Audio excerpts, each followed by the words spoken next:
E aí, pessoas, beleza? Ótimo dia para vocês. Galera, eu irei compartilhar a minha meditação bíblica com vocês. O texto de hoje, ele está no livro de Salmos, o capítulo é o 14, e nós iremos ler o versículo 2 e o versículo 3. Por que que eu escolhi essa meditação ou essa reflexão? O texto ele vai estar centrado principalmente na vocação. E aí, quando a gente fala em vocação, geralmente o que nos vem à mente é a ideia comum. O que seria a vocação? É a minha predisposição para uma atividade ou para algo.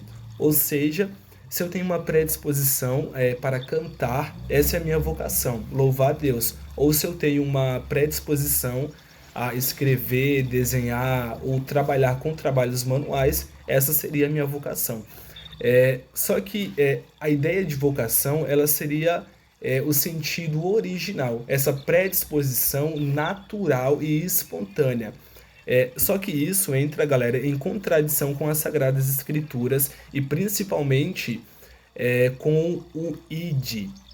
E aí iremos entrar um pouquinho na área da psicologia para vocês entenderem o que de fato a mensagem de hoje ela quer trazer para você. Galera, só frisando aqui que a vocação seria essa predisposição natural, é o desejo natural. Só que a Bíblia ela vai dizer que o nosso desejo natural ou a nossa natureza ela é pecaminosa.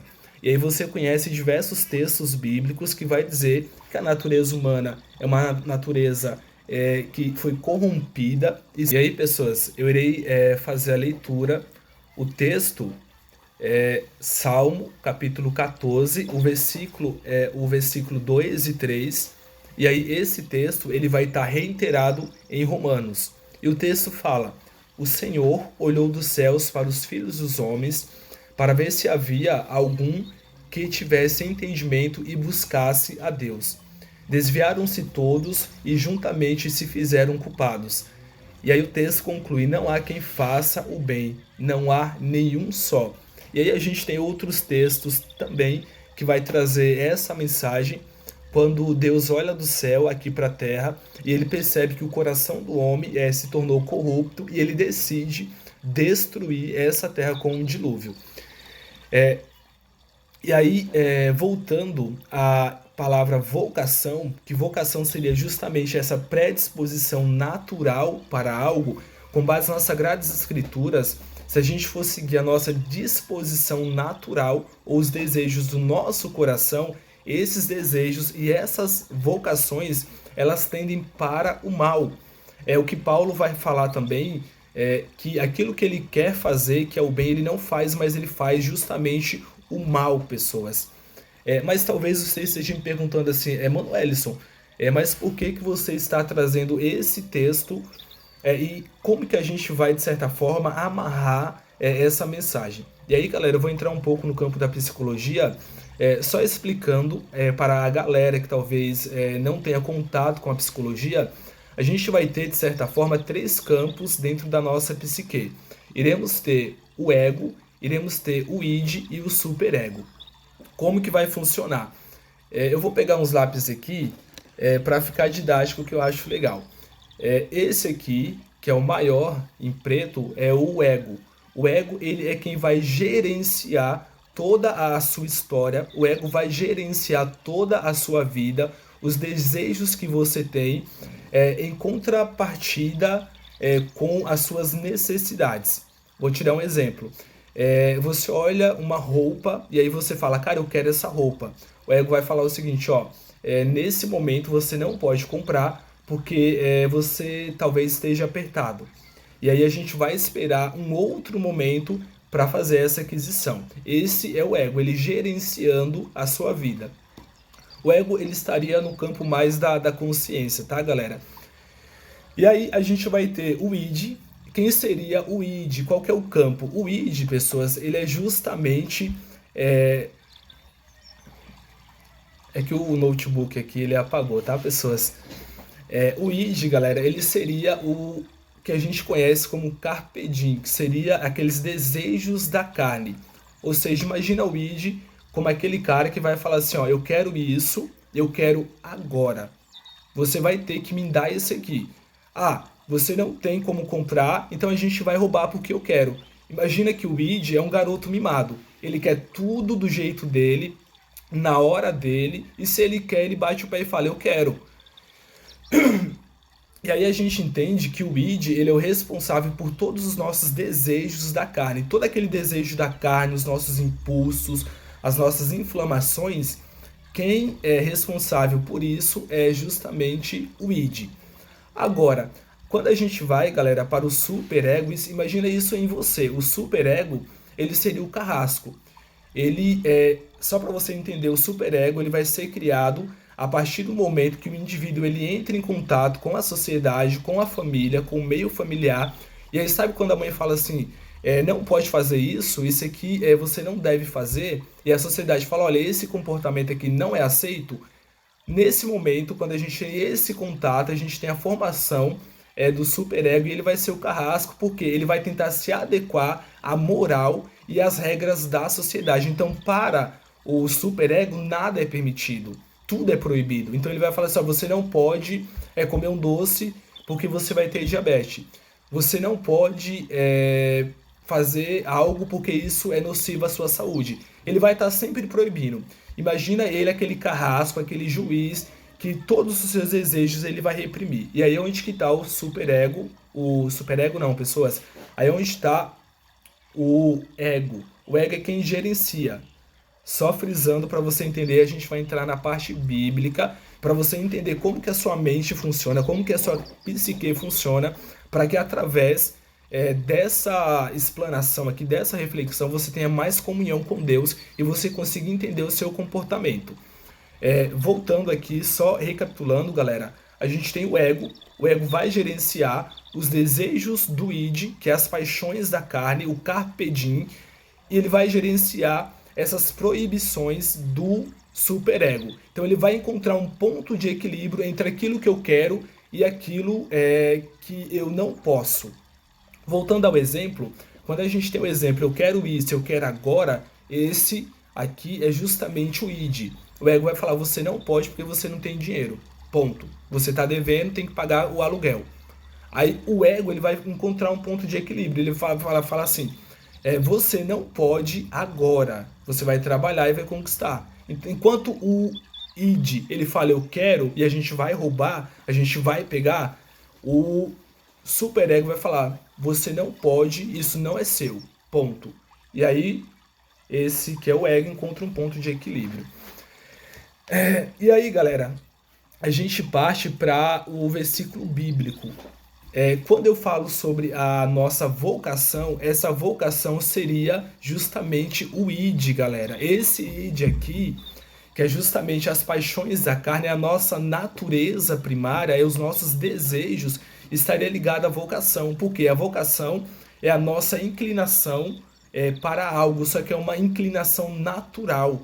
Ou seja, esse natural é justamente o id, que é o homem na sua forma crua. E o texto bíblico vai falar que nós, na nossa forma nua e crua e pura, nós somos feito de maldade. Nosso coração está corrompido. Nascemos em pecado nos concebeu a nossa mãe, tá? E aí as nossas inclinações é justamente para o mal. Então a gente não pode dar espaço à nossa vocação ou a essa inclinação natural para algo, porque a nossa inclinação é para o mal, e muito menos no campo da psicologia nós não podemos ceder aos impulsos do id, que seria o carpe diem, tá? Mas você fala assim, beleza, Manuel, é porque eu falo isso, galera, porque as pessoas falam assim, você tem que descobrir a sua vocação, para que você foi criado, só que ao invés de vocação, o ideal seria propósito, e a gente tem que alinhar isso à vontade de Deus. E aí, galera, qual que é o ponto de equilíbrio aqui? Eu tive um problema com o celular. Primeiro, nós temos que fortalecer o nosso ego para ele justamente encontrar um ponto de equilíbrio entre os desejos e as proibições. Por quê? O superego ele tende a condenar o ego e tende a fazer com que o ego se sinta mal por tomar as decisões que ele toma. Para você entender, Quando você fala, nesse momento aqui eu não posso tomar essa decisão, não posso fazer essa aquisição, não posso tomar esse caminho, é o ego. O ego fala, a gente vai esperar mais um pouco. O superego, ele vai condenar o ego e fazer com que ele se sinta culpado por tomar a decisão que ele tomou, porque ele quer proibir, ele fala, não, não pode, não é assim. E ele traz essa sensação de culpa. Então, quando você não faz algo e você se sente culpado por não fazer, esse aqui que faz você se sentir culpado é justamente o superego, porque ele quer assumir o controle. E aí ele quer ser, ele é o carrasco. E aí quando a gente fortalece o superego, essas culpas, esse sentimento de culpa por não fazer algo ou por não ter tomado uma decisão, ela tende a deixar de existir. Eu não teria, galera, nenhum exemplo nesse momento aqui para dar para vocês, mas eu trago em vídeos futuros. E aí, como que a gente fortalece o superego? O superego não, a gente fortalece o ego, que é quem vai equilibrar os meus desejos e as minhas proibições e tende a não se sentir culpado. A ideia aqui é praticar a sublimição. O que é sublimição, Manuelson? A sublimição, galera, é justamente uma entrega, é quando você se entrega à vontade de Deus e quando você se entrega à palavra de Deus. E aí, quando há essa entrega, nós temos um direcionamento ou um redirecionamento das nossas paixões. Imagina que nós temos aqui o id, que é aquele moleque mimado, que ele quer agora no tempo dele, que é os desejos da carne, são as paixões naturais. E aí, quando a pessoa de Cristo Jesus ele entra, ou quando nós temos a introdução da palavra de Deus, quando você contempla, o contemplar a divindade, a justiça, esses desejos e essas paixões são direcionadas, elas são redirecionadas e você ganha um novo foco. Então todos aqueles vícios, todas as paixões, a inclinação para o mal, ela ganha um novo sentido, mas esse sentido a partir das Sagradas Escrituras. E olha que interessante, pessoas, como que vai acontecer esse fortalecimento do ego, tá? A partir do momento que você tem uma nova perspectiva de vida, que você estabelece uma comunhão com Deus, por exemplo, eu estabeleci uma comunhão com Deus, estabeleci uma comunhão com o divino, o ego ele ganha força, é como se você desse matéria ou substância para o ego se fortalecer. Eu vou pegar o exemplo do lápis novamente, que eu acho interessante. Aqui é o ego. Ele tem que encontrar um ponto de equilíbrio entre minhas paixões, entre o pecado e as proibições. E aí o ego, puramente o ego sozinho, para ele encontrar esse ponto de equilíbrio, acaba sendo difícil. E aí quando a gente introduz a palavra de Deus, introduz o conhecimento, ele ganha substância, ele ganha matéria, ele se alimenta dessa nova linguagem, desse novo conteúdo, ele consegue estabelecer um diálogo. Ou seja, o ego ele para de lutar sozinho. Ou seja, você vai parar de lutar sozinho e você vai ter uma outra ferramenta que vai te dar suporte e apoio para você conseguir encontrar um ponto de equilíbrio e se manter de pé. É mais ou menos isso que o texto bíblico ele nos revela. Quando o texto fala o seguinte, que a nossa natureza é má, ela é pecaminosa, que nós nascemos em pecado, Deus está falando assim, ó, a sua natureza, na essência, o id é mal. Ele quer tudo aquilo que não pode. Ele quer o sexo, ele quer o desejo, ele quer os vícios, ele quer tudo isso. E se ele não tem, ele vai querer tomar força. Mas existem as regras sociais, existem as leis, existe além das leis os princípios bíblicos e toda a cultura na qual estamos inseridos vai criar o superego, ele vai querer proibir, ressachar tudo isso. E esse ponto de equilíbrio é encontrado com o superego. Mas para que o superego se mantenha de pé, precisa haver uma comunhão, ele precisa se alimentar da palavra de Deus. Resumindo, galera, em termos bem simples, você precisa estabelecer uma comunhão com Deus diária, você precisa se alimentar diariamente da palavra de Deus, você precisa contemplar ao Criador, precisa praticar a sublimição, para que dessa forma suas vontades e os seus desejos eles sejam redirecionados. E aí, pessoas, o exercício para a gente finalizar a meditação de hoje seria justamente você olhar para você e a partir do momento que você olha para você, você perceber quais são as suas inclinações. Por exemplo, quais são as minhas inclinações?